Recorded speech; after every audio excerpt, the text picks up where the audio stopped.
What is going on, governors? Chisgule here, and today I want to give you a Halloween update because we got some new goodies that are looking really enticing. The first thing I want to talk about is what I'm showing you on the screen, which is the TrickorTreat Bundle. It's a $5 bundle that gives you some of the elusive sugar skulls that I was talking about in other videos. Those sugar skulls can be used to trade in for legendary commander sculptures, which seems like a pretty good thing to be picking up. Now, you're also getting 45 of these 15-minute speed-ups, so nearly 10 hours of speed-ups, almost 900,000 wood and food, and over 500 VIP points. Overall, I think this is pretty decent value, but something I want to call attention to is that purchasing these bundles should count toward your road to greatness. Because here it says, event specials will count for this event. So, I think that there is some pretty darn good value in picking up some of these Halloween special offers, and I'm not sure if they're going to release more goodies over the coming days, so I'm going to wait. We've got a 3-day timer in order to take advantage of this particular bundle. I'm going to wait another day or two, see if they release anything else, and then I am probably going to buy this pack 3 times so that I unlock my road to greatness. If you think that would be a fun video for us to live stream, let me know, by the way, in the comments, and I will be happy to oblige. Now, the next thing we need to take a look at for this Halloween event is something called the Spooky Surprise. And when I saw this, man, did my eyes pop. The way this event works is that for the next 3 days, when you spend gems, you get credit toward this event and can unlock goodies. If you were going to spend gems anyways, this is like insane bonus value. Now, you notice I have 21,000 gems, which sounds kind of crazy, but I just didn't know what to spend them on. I was slowly accumulating resources in a way that got me maximum value, so we're talking like 90% discount at the Mysterious Merchant. But now, gosh, like I may just dump a ton of gems into my VIP level, because when else are you going to get all of this extra value for spending your gems? I suppose the answer to that question is actually when there's other events going on, but you get the idea. The value is really exceptional for doing things you want to do anyways. Now, the last thing I want to talk about is the Haunted Halloween itself. Since my last video, Day 2 went live. The first part of Day 2 is consuming action points, which if you're spending all your action points every day, that should be easy to do in a single day.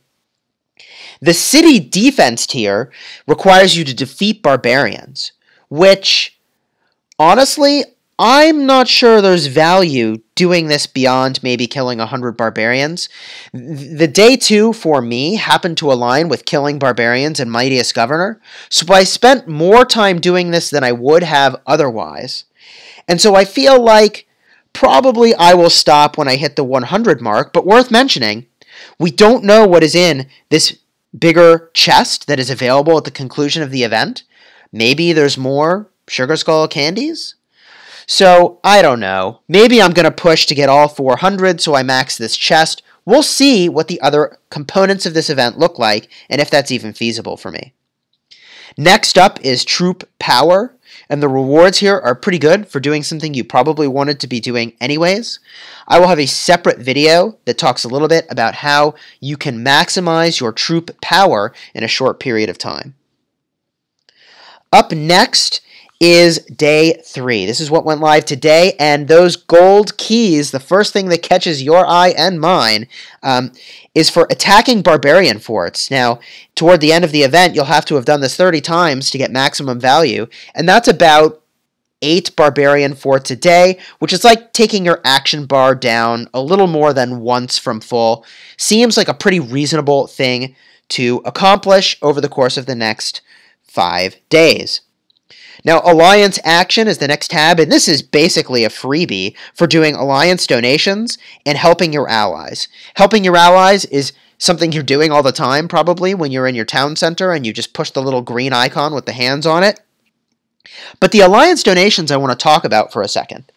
These alliance donations take place when you are contributing toward the discovery of new technology. So if you go into your Alliance tab, you tap Technology, you tap into whichever technology that you want to invest in. And by the way, your officer very likely has a recommendation set aside for what you should do, and it goes way faster when your Alliance all focuses on one thing. I like to max out my donations every single day, in part because that really powers up the Alliance.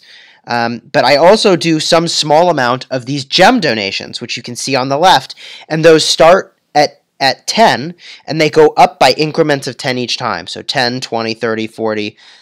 So if I did this 40 gem donation, you can see now it costs 50.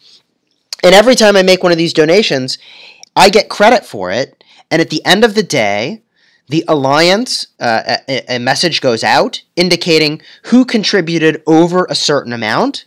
And if you contributed over the minimum amount, and I think it's like, I don't know, 1,000 or 10,000, someone in the comments can help me out here. When you contribute over that minimum amount and you're in the top 30 for donations, you get some free goodies. So you should be doing this stuff anyways because it helps your Alliance, and you get free goodies. And by the way, one member of my Alliance exceeded, I think it was 100,000 in donation credits over the course of a week, and got like insane, like multi-day speed ups or something totally nuts. All of this to say, you should be making these contributions anyways because they're really, really strong. So when you do these Alliance donations, you get other goodies, which is really, really great to be doing anyways. And the last thing that you need to be doing is called Tiles and Bricks, and it's increasing your power by virtue of building stuff. Anything you build during this time is now going to count toward your power. If you have been waiting to do some speed ups, this might be kind of an interesting time. And for me, I'm going to be aligning with day 4 of the Mightiest Governor, in which upgrading power is one of the things by which we are evaluated. So my friends, I hope this has been helpful in reviewing the new stuff that came out for this Halloween event. And I suppose there is one other thing worth mentioning, which is that I recently learned that these Halloween candy boxes can include the skin for your city to make it look like it is a haunted pumpkin palace. So I saved up 57 of these. I'm going to hit max, and we're going to open them all up in one go. Maybe we'll get one. No. I haven't gotten one yet. I get the impression that these things are pretty darn rare, but you can see, if I zoom around the map, some of my Alliance members have, and it is a pretty cool looking skin, and it also offers some perks as well. So my friends, I hope this has been helpful, and if it has, please do like, share, and subscribe. It means a whole heck of a lot to me as a new content creator, and until next time, have fun smashing the kingdom.